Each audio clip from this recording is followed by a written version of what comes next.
Open this meeting for the Polk County Board of Commissioners for Tuesday, June 3rd.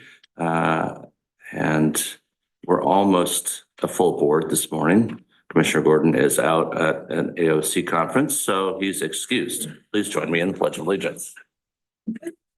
Pledge allegiance to the flag of the United States of America and to the republic for which it stands, one nation, under God, indivisible, with liberty and justice for all. All right, next up is on the agenda is comments for items not on the agenda.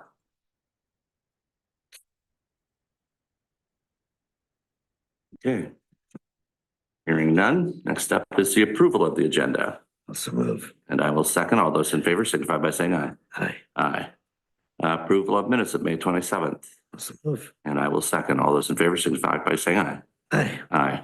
Passed unanimously. And next up is Justin Boyles. You guys are fast. Yeah. And you're going to talk to us about community support for state parks. I sure am.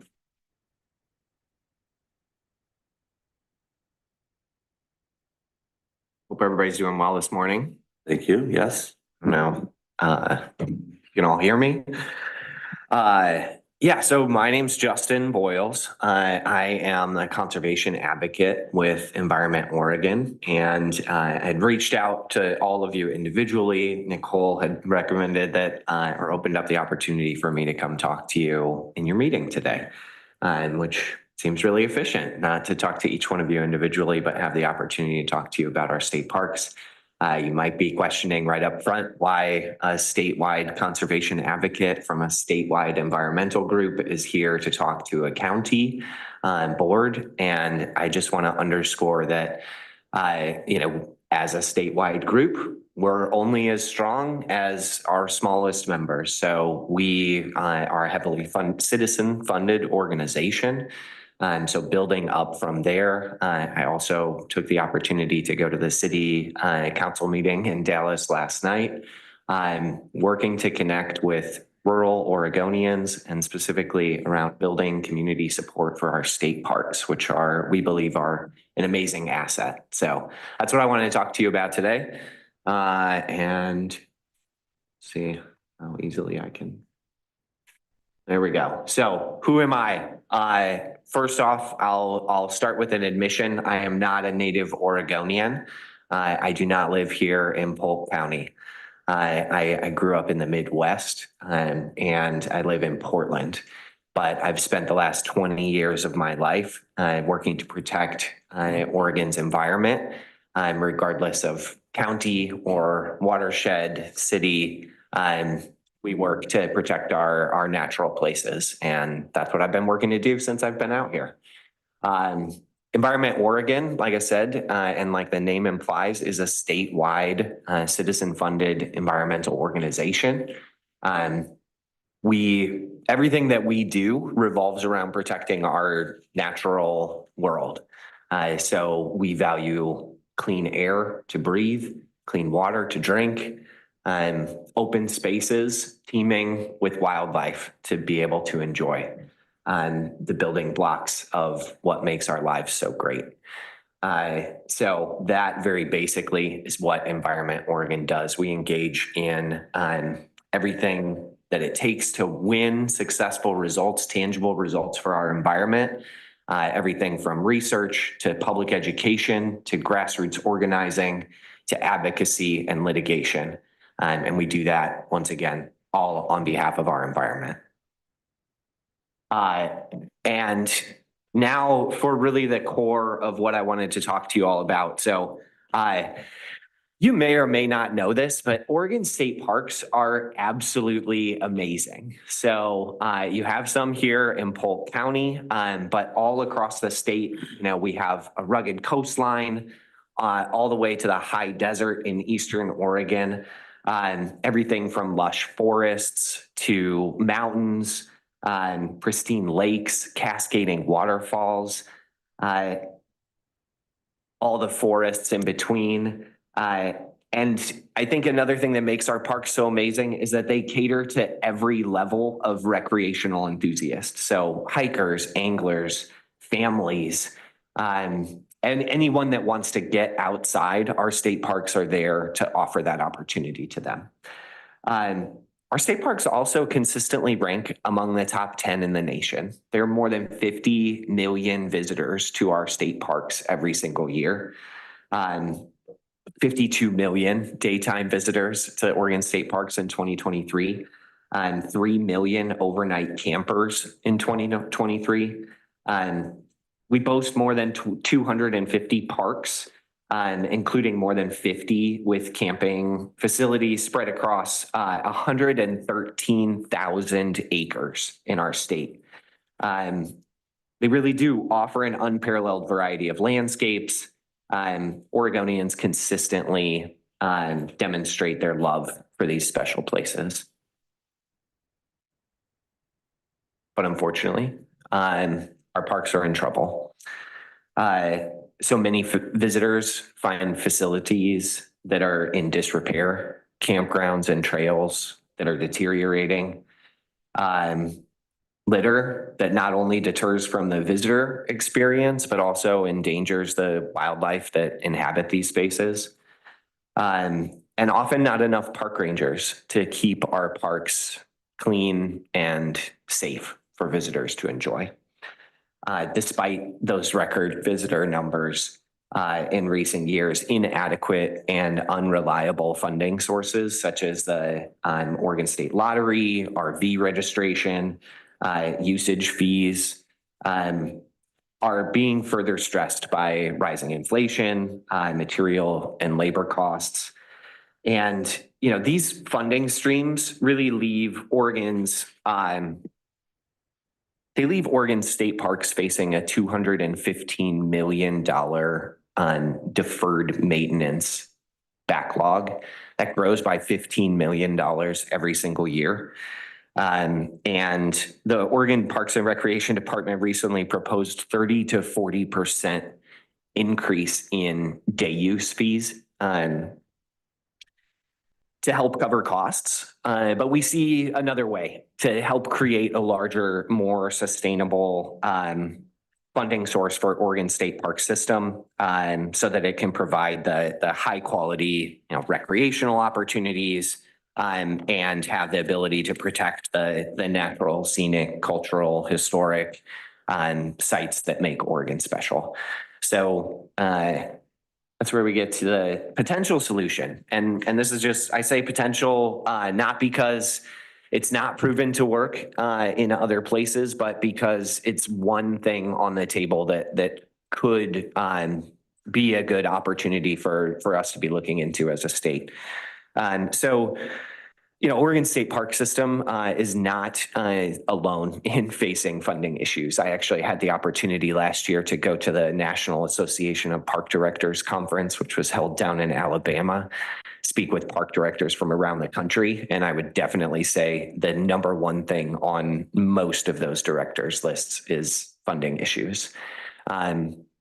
So starting with Montana in early 2000s, a handful of states have implemented a system that we think could be successful here in Oregon as well. So by giving Oregonians, similar system here, by giving Oregonians the option to participate in an Oregon Parks for All program, they would pay a small fee through vehicle registration through that process. And by doing so, our state could provide a vital and reliable source of funding now and into the future. So to get into a little bit of the details there, the Oregon Parks and Recreation Department currently generates around $10 million each year from day use fees and annual pass sales. By providing an option to pay $38 biannually, so $19 a year through vehicle registration, we could give every Oregonian, we could give every Oregonian free day use access while generating $17 to $54 million each year, in addition to the revenue in day use fees that would still be paid by out-of-state residents. We are working it through all of the methods that I had highlighted earlier that our organization engages in. So we're building a coalition of recreation, environmental, religious, and stewardship groups, organizing local business owners that rely on our state parks, connecting with everyday Oregonians. One of the reasons that I'm, getting outside of Portland and coming to all different places, I was in Medford last week. I'm here this week, is that, as you might know, most of our state parks are not located in Portland. Most of them are located around the state in more rural areas like Dallas or like Medford, or at least close to them. I mentioned before that I grew up in Illinois. I grew up among cornfields, but there was a state park right outside the town that I grew up in, and everything in our community seemed to revolve around that. Anytime there was a church picnic, a graduation party, and any way to get out on the weekend to go fishing on the lake or just go boat around for a little bit, it was core to our community. And so I see this as an opportunity to reconnect with more communities across the state, reconnect more communities to our natural world, and do that through the use of our state parks.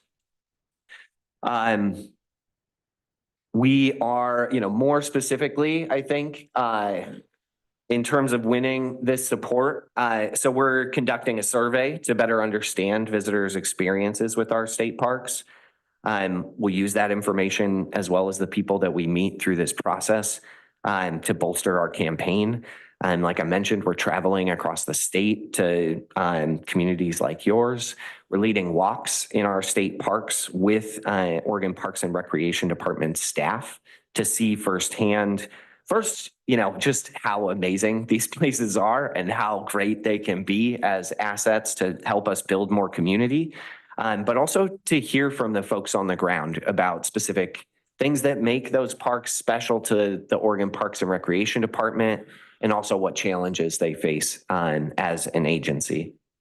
So definitely happy to answer any questions anyone has. I do have a flyer up here on the board for all of you, and have been posting them around town and connecting with folks in town to turn folks out. I would love to know if any of you are interested in joining me and Oregon Parks and Recreation Department staff on a walk this Friday from 4 to 6 at Lucky Mute State Natural Area.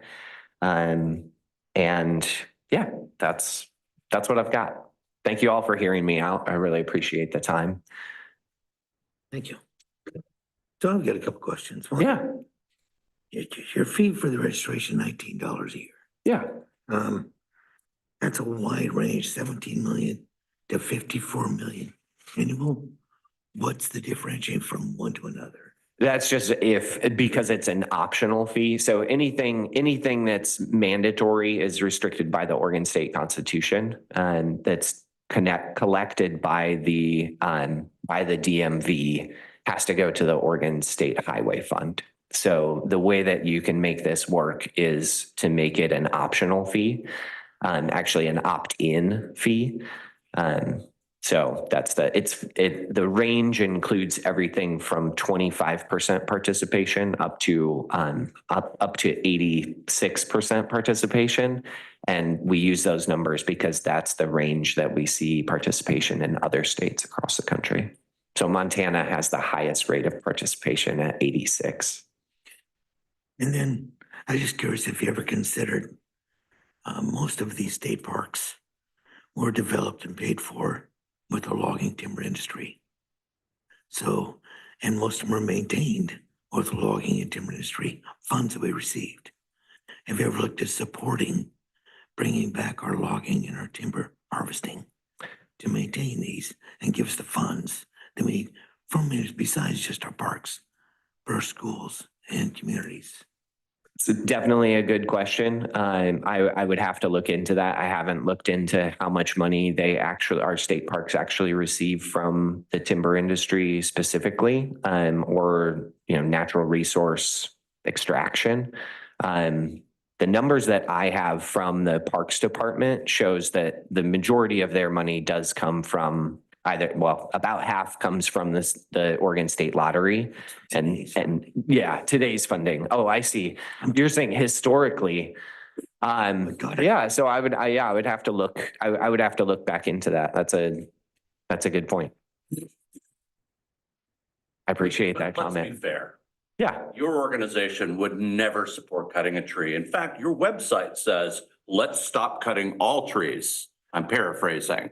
I've gone and done my homework on who you guys are, and this is a timber and ag county. And so we know what we're talking about and where our funds came from for everything, including public safety here. And it's organizations like yours that have blocked our ability to be able to pay the bill. And this is one of those things. And anything that impacts Oregon citizens more to pay for the very parks that they've already paid for in their backyard is insanity to me. Honestly, what about the rest of the people that you all encouraged to come here to see Oregon's pristine forests? How are they paying for it? How are they paying for state parks? They're paying a nominal fee, just like I have to pay. Because we're all equal. We all pay the same fee. If we want to use one of our parks in our state, we have to pay the same fee or actually compete with visitors from outside our state, right? But the bottom line is, yes, lottery is paying for it, and that's constantly being groped at for more special interests that want more money for it. So honestly, I would tell you that, and again, I've looked at your website. It's offensive to me. As a timber guy, as somebody who's been fighting for 15 years in this county to try and get us back in the woods to do the basic sustained yield management that we should be doing on all of our forests, organizations like yours are in our way. They're blocking us constantly. You support lawsuits, you're actively engaged in them, your members are. And so we're on opposite sides of the fence here on some of these issues. I appreciate your passion about the parks, but part of the reason you're here today is because I need to have this conversation on the record so that my constituents can see that I'm passionate too. I'd like to be able to use the resources that they own in this state to be able to help pay the bill instead of watching it all go up in smoke.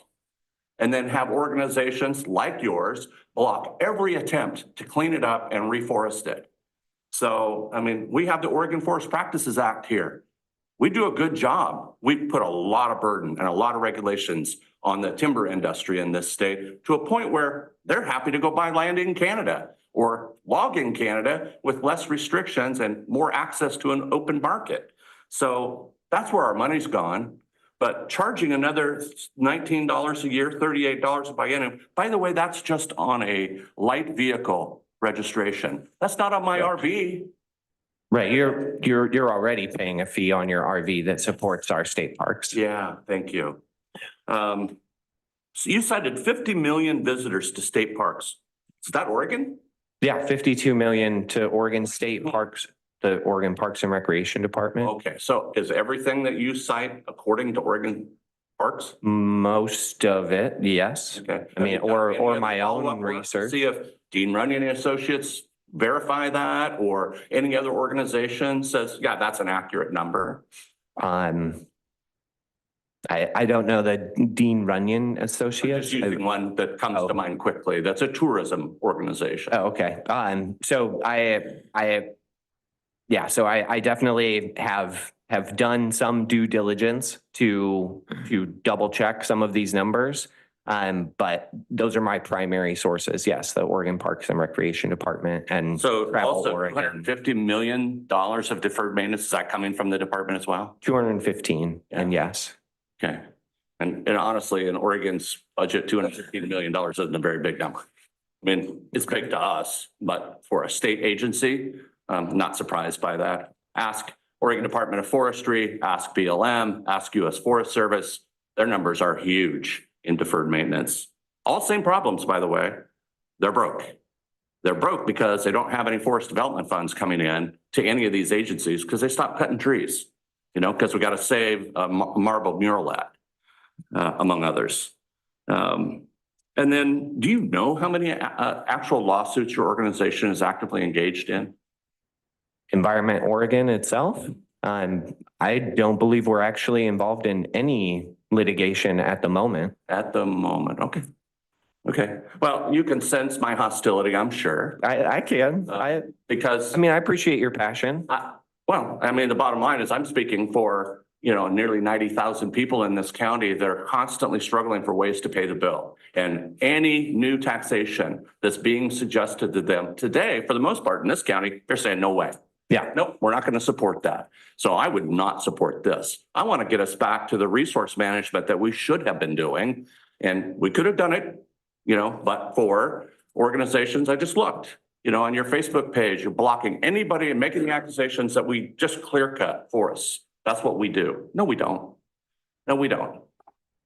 So to be clear, I don't think that we're saying that clear cutting is everything that is happening in terms of forest management. But I do believe we're making it very clear that we are opposed to clear cutting as forest management because we know that that is not healthy forest So do you know the management, term healthy or regeneration sustainable. harvest?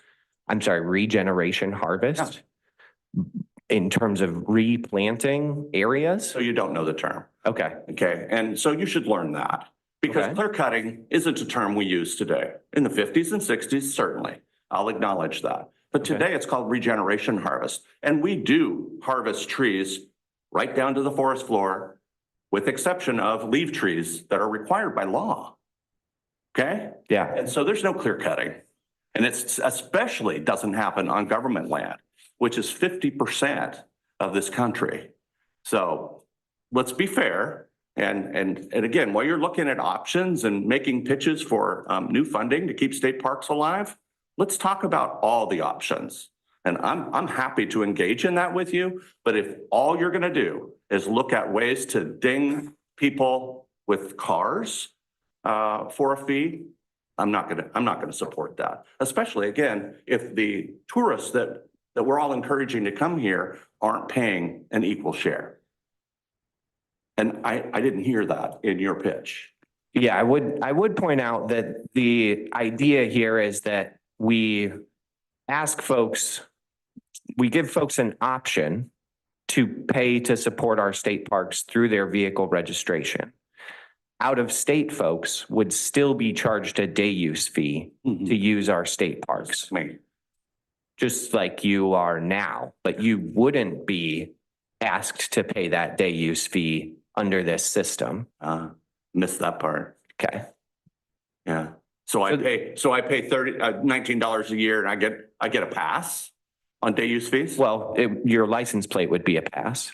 So, I mean, once again, this is one potential solution on the table. The idea here that we want to be talking about is the fact that our state parks are a public asset and a public resource that we should all be thinking about as a way that we're engaging in our communities and a place to help us reconnect to the natural world that we need to survive. So, and then finally, thank you. And then finally, I would suggest to you, before you make any more pitches to local governments, that you have verifiable data from other than the agency. I personally wouldn't trust the agency with what they're telling you. And again, they're always going to cry they're out of money. I know what that's like. I know how to do that.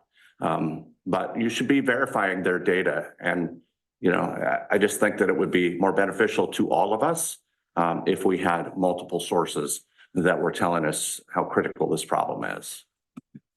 Go ahead.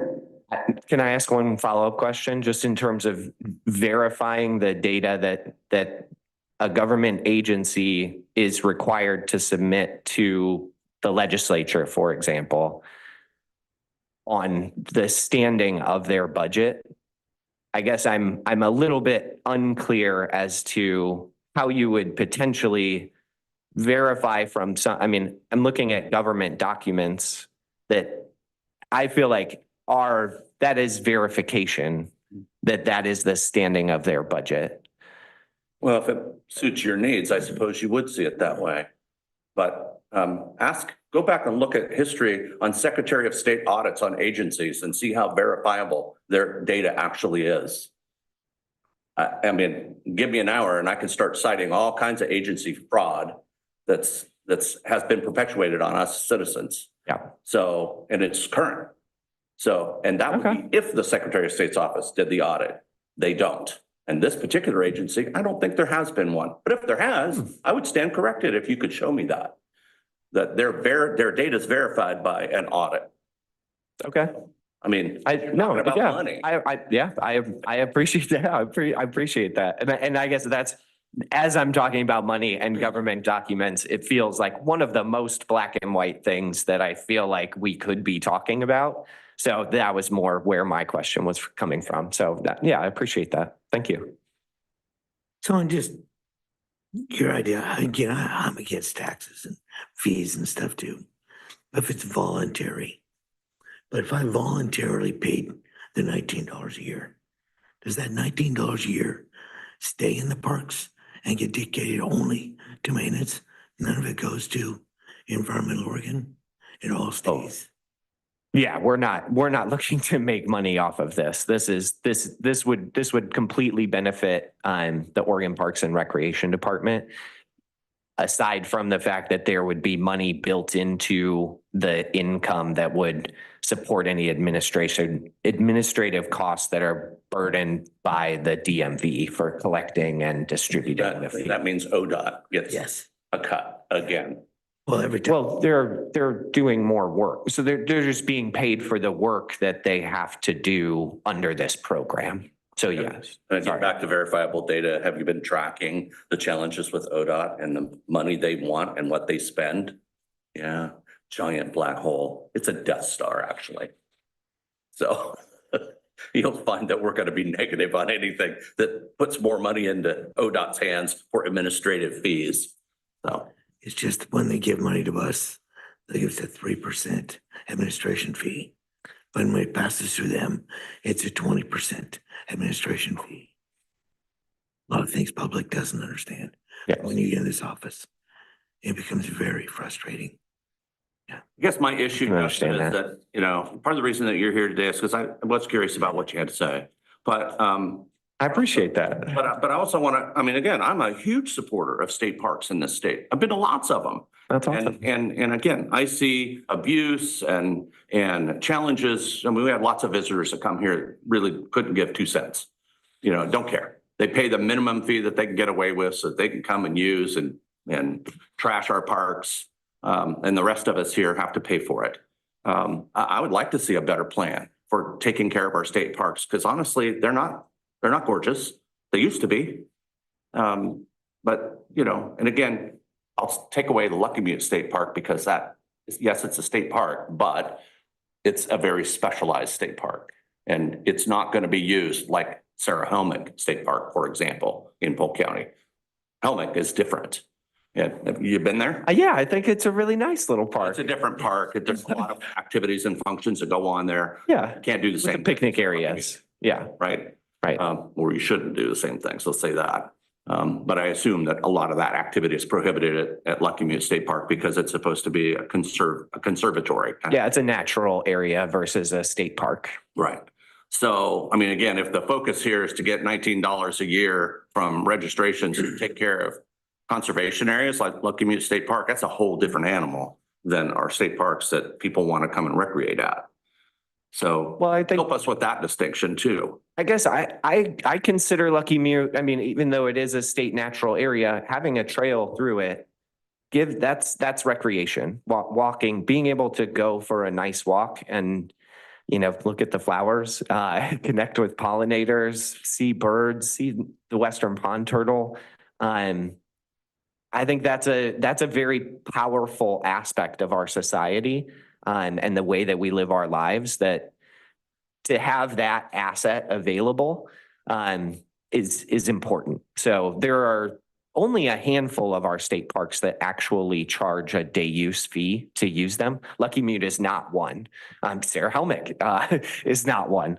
But there are a lot of them around this state that, and as I pointed out, the Parks Department, as they're looking at their budget and feeling like they need more money, they're looking at more sites that need to charge these day use fees to be able to keep up with the rising costs of everything.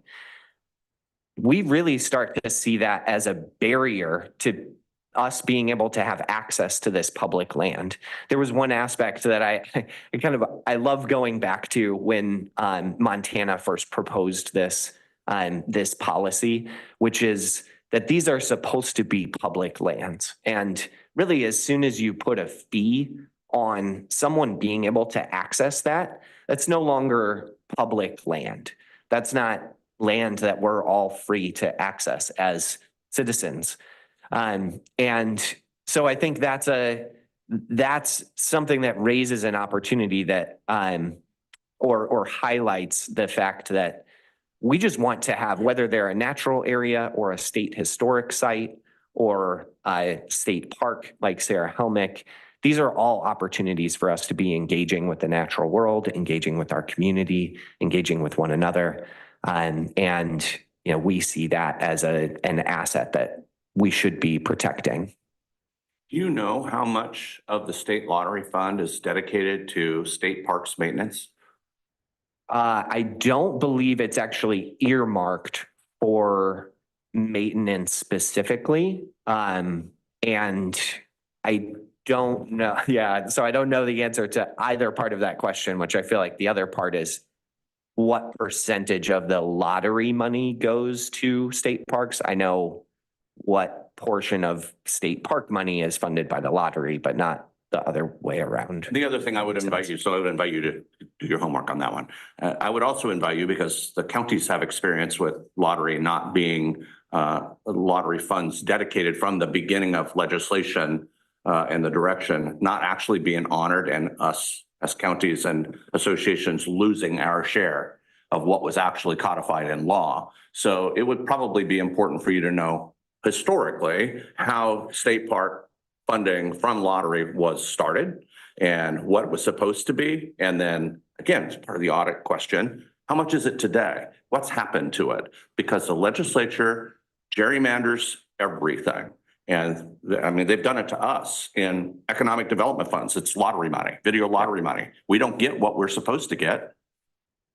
Oregon fairs, Oregon Fairs groups, they don't get what they're supposed to get. They're fighting every year, just trying to get back to what the original legislation said they were supposed to get. So I think it's important, while we're having this conversation, let's get back to the basics of where we started. And lots of people, of course, are going after, everybody wants more lottery money or some lottery money. And so I would support that. Again, we have lots of people that play lottery in Oregon. Visitors, residents, lots of people. It's fair, Yeah. in my view. Why aren't we asking for more of that or get us back to baseline, right? If we have a $215 million hole here, would it have been filled if the lottery funds that were dedicated initially been honored all the way through? It's just a question I have. And I think that's important that you guys ask that question and come back and talk to us when you have those answers. But I mean, I got to tell you, Justin, I couldn't support vehicle registration. I don't think you can get there with this, again, voluntary thing. I mean, I wouldn't volunteer. I mean, honestly, I just feel like that's a bridge too far. Asking people to voluntarily pay, it will not be equitable. It will not be for everybody. And I mean, there's a lot of people who want to use these parks that probably can't afford to pay that and probably wouldn't afford to pay it. So anyway, I just think that it's worth having this discussion. I think you're brave for coming out and making these presentations. I appreciate that you had the courage to show up here. Because for me, this is a place where I wanted to make certain that our conversation was on the record. So that our constituents, that half a dozen of them that may look at this video, I hope there'll be more, but that they can become enlightened a little bit and ask some questions. That's awesome. I once again really appreciate the line of questions. I do think one thing that you had pointed out there about looking back at the lottery funds and what they were supposed to be and how that's all played out. Those are all things. So once again, this is one option that we see working in other states. that is a potential to, you know, that we see going there. I think that's another potential. There's another potential to just ask for more general fund tax dollars, not actually raising taxes, but working it into Yeah, the state budget in some way. I mean, honestly, Justin, I know how the legislature works. The agency is capped at 1% growth, capped by the governor. You won't get it. I work with water resources, capped at 1.5% in the governor's recommended budget, and on and on and on. Every natural resource agency, Department of Forestry, they're all capped by the governor's recommended budget. You want behavioral health money though, sky's the limit. I guess all I was trying to say is that I wouldn't take any option off the table. I spend a lot of time in Salem talking with our legislators and working with them to try to find solutions to problems that we find. The very bottom line here is that, and I wanted to say before I get to the bottom line, I guess that I really appreciate you allowing me to come in and talk to you, as well as, you know, saying that I'm brave to come in here and have this conversation. But I think the bottom line here, and let me know if I'm mishearing any of you in this. Our state parks we can agree that our state parks are an amazing public resource that needs to be protected. And to be able to protect those spaces, they need funding. How we get there is the next step in this conversation.